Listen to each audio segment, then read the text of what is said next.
Oke, selamat datang kembali di channel Bangkit Kembali. Ya, mudah-mudahan hari ini tetap sehat, tetap semangat, dan yang pasti 1 kali 24 jam klik petir, jangan lupa itu ya.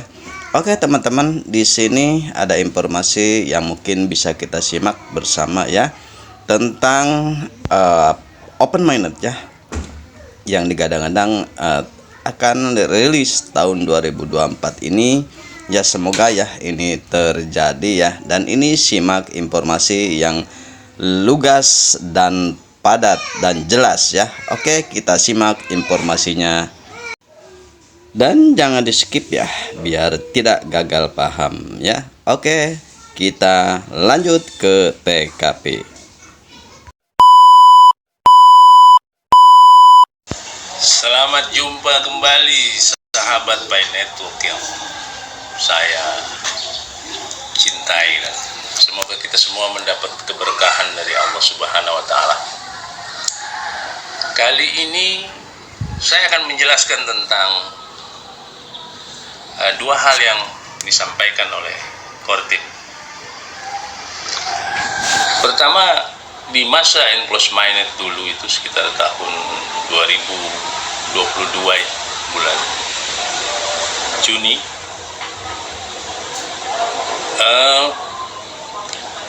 Dr. Nicholas menyampaikan bahwa kita masuk ke masa fase enclosed minded atau fase ketiga, fase minded tapi masih di enclosed minded, artinya tertutup dan terbatas, dan perjalanannya itu banyak testnet dan peer-to-peer yang dilakukan oleh sahabat Pi di seluruh dunia. Dan puncaknya adalah di bulan Desember tahun 2023 ada festival Pi atau Pi-Fest, Pi Festival, dan itu di 155 negara melaksanakan dengan baik, dan Indonesia termasuk yang paling terbesar menyelenggarakan Pi Festival. Dan nilai yang tergambar jelas bahwa 99% pioneer di seluruh dunia mendukung nilai global atau GCV ya. Jadi nilainya itu adalah Global Consensus Value, $314.159 per Pi. Nah, sekarang muncul isu open-minded global.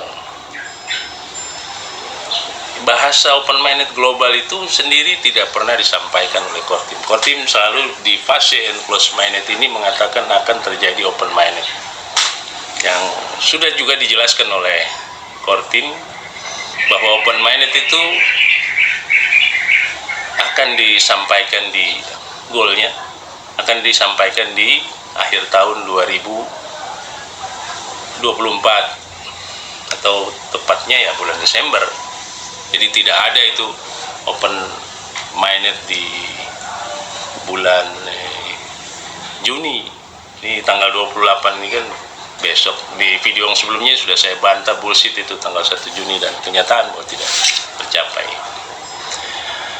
Nah, hal yang terkait dengan ada pendapat bahwa open minded itu akan terjadi di tanggal 28 Juni itu dikarenakan adanya proposal atau petisi dari pendukung GCV di beberapa negara untuk mendorong Dr. Nicholas Kokalis untuk mempercepat open minded di tanggal 28, pas di hari yang biasa kita dirayakan oleh para sahabat Pi Network di seluruh dunia, kita kenal dengan Pi Today. Namun demikian, saya juga sudah menjelaskan bahwa yang menyertai hal itu ada 3 hal, yaitu KYC 15 juta dan 10 juta migrasi di Android, belum lagi nanti di iOS Phone. Kemudian aplikasi yang real, artinya bisa melayani para pioner di seluruh dunia, berjumlah 100 aplikasi. Nah, kalau kita mengharapkan open minded segera, ya paling tepatnya kalau CBDC dapat dilaksanakan dengan segera oleh negara-negara dunia.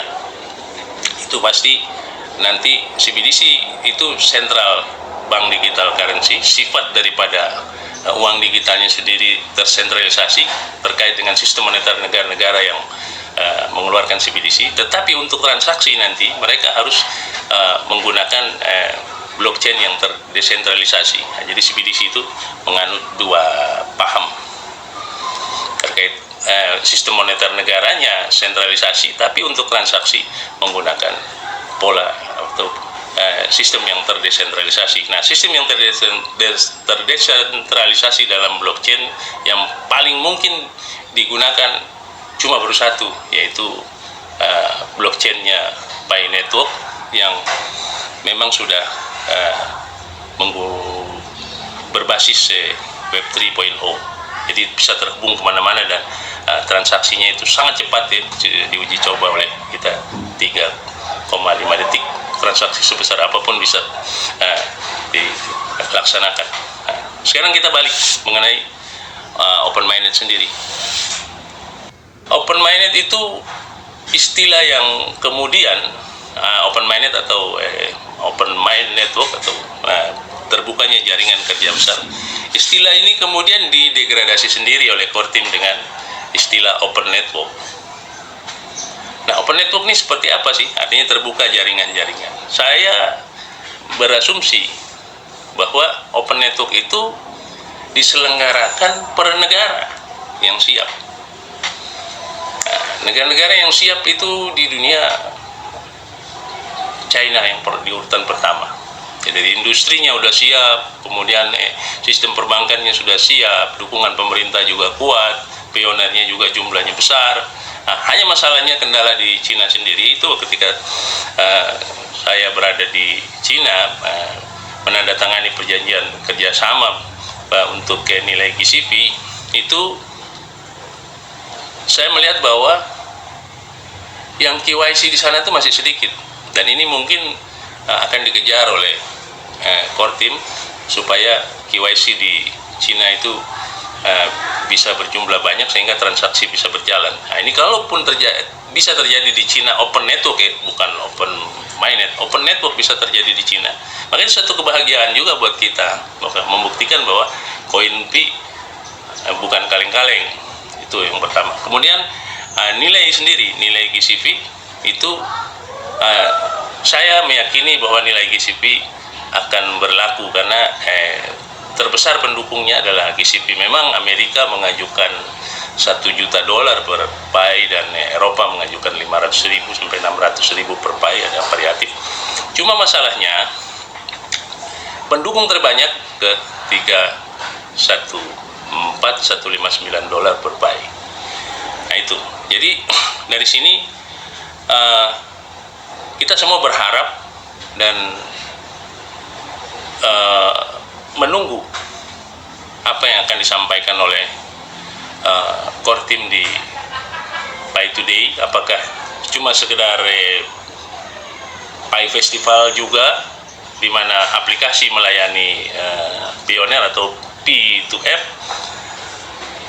atau ada pengumuman penting. Biasanya di hari-hari keramat itu tanggal 14 Maret dan tanggal 28 Juni itu ada pengumuman penting. Ya mudah-mudahan saja nanti pengumuman pentingnya bisa menyangkut open network di negara tertentu, atau bisa juga tentang nilai seperti yang disampaikan oleh beberapa teman pendukung GCV yang mengajukan petisi. Mudah-mudahan saja terjadi.